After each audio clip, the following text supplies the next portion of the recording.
할렐루야. 하나님의 사랑과 은총이 넘치시기를 축원합니다. 오늘 10월 20일 수요일 날 아침에 하나님이 함께 하시며 또 우리들의 항상 인도하시고 축복하실 줄 믿습니다. 우리가 참 일상생활 속에서 평범하게 산다는 것이 얼마나 큰 축복이고 또 좋은 일이었던가 하는 것을 이 코로나 바이러스가 확산되면서 근 2년 동안 정말 마음대로 모이지도 못하고 같이 밥도 먹지 못하고 마음껏 예배드리지 못하고 하는 이런 상황 속에서 일상생활의 중요성을, 그 일상사가 얼마나 평범하지만 귀중한 것이냐 하는 것을 생각하게 됩니다.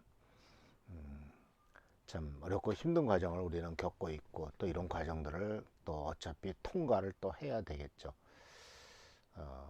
전 세계 정말 젊은이들에게 또한 우리 모든 인생에게 처음 닥치는 일들을 맞이할 때 물론 우리들은 그냥 버텨내고 있습니다만은 이런 과정이 참 우리들에게 큰 축복과 은혜가 되기를 기대하면서 또 하나님께서 이런 일을 통해서 우리들에게 뭘 가르쳐 주시고 어떤 길을 나가기를 원하시는가 하는 것을 생각해보는 귀한 기회가 되기도 합니다.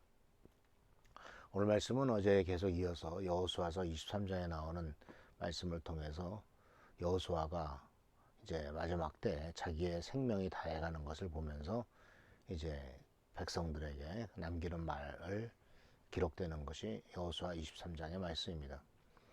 오늘 말씀은 이제 바로 여호수아가 다음 세대에게 권면하는 말씀인데 이 다음 세대에게 권면하는 권면의 중요한 내용은 어저께는 바로 하나님의 약속에 대한 이야기 그리고 하나님의 성취에 대한 얘기 하나님께서 하신 일에 대한 것을 잊지 말라 이런 말씀을 드렸습니다. 그래서 오늘 말씀의 중요한 주제는 문제 해결의 길은 하나님에게 있다라는 겁니다. 우리 인생의 모든 문제 해결도 결국 하나님이 하실 수밖에 없고 또 우리들이 스스로 할 수 없는 일들이 너무나 많구나 하는 것을 깨달아라 하는 것이죠. 말씀에 보면 6절 말씀에 보면 이제 이 여호수아가 현재 이런 일들 저런 일들을 생기게 될 텐데 권면하는 것이 바로 뭐냐면 그러므로 모세의 율법책에 기록된 모든 것을 아주 담대하게 지키고 행하십시오. 그것을 벗어나 좌로나 우로나 치우치지 마십시오. 이렇게 권면을 합니다. 이 권면은 여호수아 1장에서 이미 하나님께서 여호수아에게 하셨던 권면이었습니다. 이스라엘 민족을 이끌고 리더가 되었을 때 이제 가나안 땅에 들어가서 전쟁을 해서 그 땅을 차지하게 되기 직전에 모세가 죽고 난 다음에 하나님께서 여호수아에게 하신 말씀은 그 모세에게 주었던 율법책에 있는 것들을 다 지켜라. 그것을 공부해라. 묵상해라. 그리고 좌우로 치우치지 말라. 그러면 내가 가는 길이 모든 것이 잘 될 것이다. 라는 것이 1장 7절에 나오는 바로 모세의 권면이었던 것을 보게 됩니다. 그러니까 우리는 여기서 뭘 발견하게 되냐면 하나님께서 모세를 통해서 여호수아에게 주셨듯이 여호수아도 동일하게 동일한 메시지와 동일한 교훈을 다음 세대에 넘기고 있는 것을 볼 수가 있어요. 그래서 해결책이 바로 뭐냐? 전쟁에 나가서 이제 많은 것을 얻었고 이제 가나안 땅을 점령을 했습니다. 그래도 여전히 많은 문제가 남아 있을 겁니다. 여전히 그렇지만 그 문제를 해결하기 위해서는 어떻게 되느냐 했을 때 동일한 방법, 동일한 권면과 동일한 길을 가르쳐 주고 있죠. 그게 바로 뭐냐면 율법을 지키고 행하라 하는 것입니다. 그러니까 상황이 바뀌고 여러 가지 많은 일이 바뀐다 할지라도 바뀌었다고 상황이 바뀌고 시대가 바뀌었다고 할지라도 율법을 따라 살고 원칙을 따라 행하는 것이 바뀌는 것은 없어요.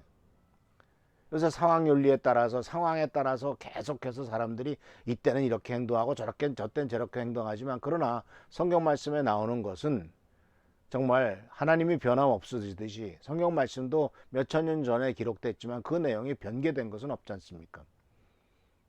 그 성경 말씀을 다시 한번 업데이트 한다거나 성경 말씀을 무슨 개정판을 낸다거나 그런 것 없어요. 오직 동일해요. 율법을 지키고 행하라. 좌우로 치우치지 말라. 이것이 바로 주님께서 계속해서 권면하는 말씀이죠. 이것이 첫 번째고 두 번째는 8절에 이렇게 말합니다. 오직 당신들은 지금까지 해온 대로 주 당신들의 하나님만 가까이 하십시오. 왜냐하면요 이스라엘 민족이 가나안 땅에 들어가서 점령을 했단 말입니다. 전에는 광야에서 천막 치고 살았어요. 근데 이제는 번듯한 집 속에 살아가게 되고 이제는 농사를 짓게 되고 이제는 미래를 꿈꿀 수도 있고 어떤 계획을 짤 수도 있는 이와 같은 상황이 되니까 이제 생각이 하나님을 의지하기보다는 인간의 수단과 방법을 의지하기 시작했고 그리고 새로운 길을 자꾸 찾게 되죠.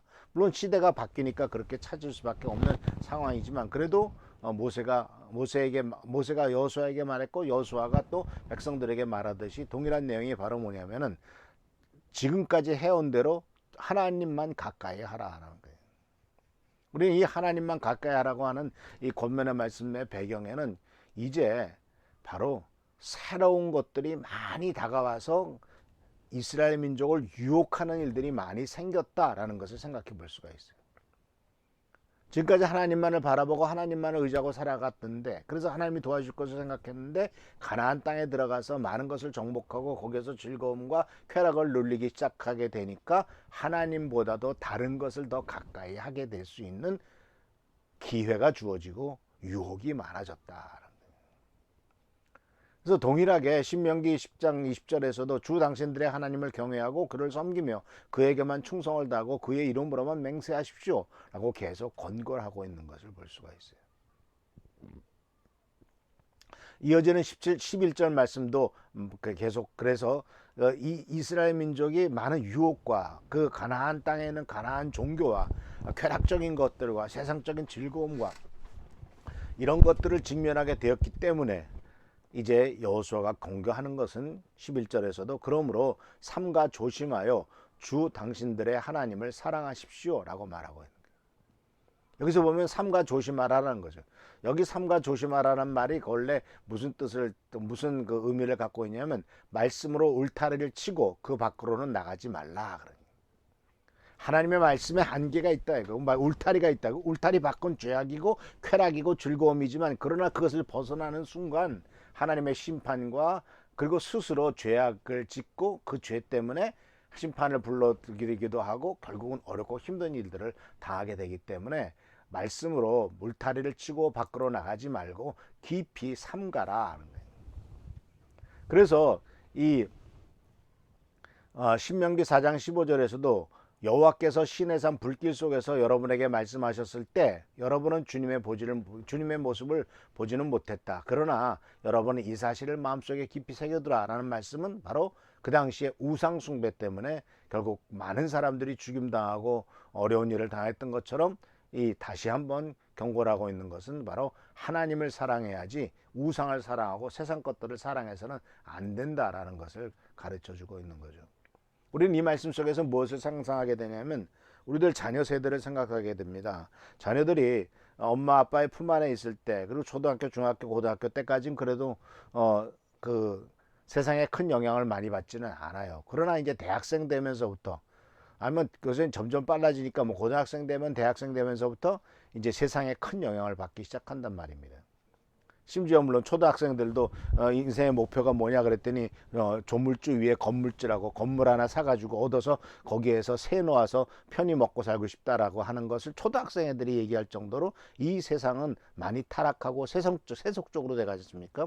근데 그것이 중학교 고등학교 때까지는 그래도 부모의 말을 듣지만 대학 들어가고 난 다음에는 뭐 그 다음부터는 통제불능이잖아요.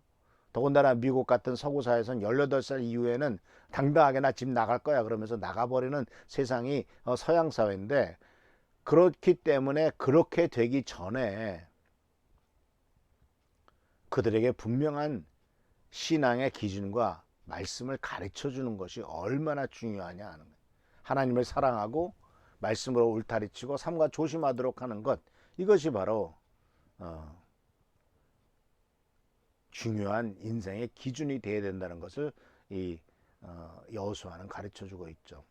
고린도전서 16장 22절에 이렇게 말합니다. 주님을 사랑하지 않는 사람이 있다면 그 사람에게 하나님의 저주가 임할 것입니다.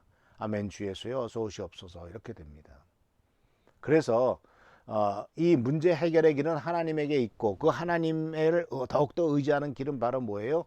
하나님과 율법에 대한 태도고 바로 하나님을 우리의 삶에 있어서 가장 중요한 존재로 또한 관계로 하나님과의 관계를 첫 번째 우선으로 놓도록 우리들 자신과 또 우리들의 자녀들 세대에, 손자 세대에, 손녀 세대에 그렇게 가르쳐 주도록 하는 것이 가장 중요한 의미가 있습니다. 그래서 이제 여호수아는 이제 죽음을 앞두고 너희 다음 세대가 어떻게 될 것이냐, 바로 가장 중요한 문제가 뭐냐, 세상에서 성공하는 것이 아니라 하나님과 율법에 대한 태도, 인생의 문제보다도, 내게 닥치는 문제보다도 하나님을 먼저 생각하고 하나님만이 모든 문제의 해결의 길이 있고 하나님만이 나의 인생의 모든 자원이 되신다 하는 것을 아주 강하게 강조하고 있는 거죠. 그래서 성도 여러분, 이것은 우리들뿐만 아니라 다음 세대까지 계속해서 권면해야 될 부분인 것을 기억하시길 바랍니다. 율법을 지키고 행하라. 좌우로 치우치지 말라. 하나님만을 가까이 하라. 그리고 항상 조심하면서 하나님을 사랑하는 삶을 살라. 이 말씀을 기억하면서 주님의 은혜 가운데서 오늘도 승리하는 귀한 하루가 되기를 축원합니다. 기도하겠습니다. 좋으신 주님 은혜를 감사합니다. 하나님은 항상 우리를 사랑하시고 축복하십니다. 이 은총 가운데 우리가 살아가도록 도와주시고 아버지 하나님께서 보여주신 그 길을 권면하시는 것을 잊지 않도록 주여 인도하여 주옵소서. 지켜 보살펴 주시고 보호하시기를 바라고 예수님의 이름으로 축복하며 간절히 기도하옵나이다. 아멘. 오늘도 승리하는 하루가 되기를 바랍니다. 이번 금요일 날 저녁 때는 우리 교회 성도님들 다 같이 줌으로 같이 기도회를 갖도록 하겠습니다. 서로 얼굴을 보면서 소그룹으로 또 모여서 같이 대화하고 나누고 서로 삶을 나누는 시간을 갖기를 원하니까 이번 금요일 날은 꼭 시간 내서 10시에 9시에 들어오셔서 귀한 사랑과 축복을 나누는 귀한 시간 되기를 축원합니다. 감사합니다.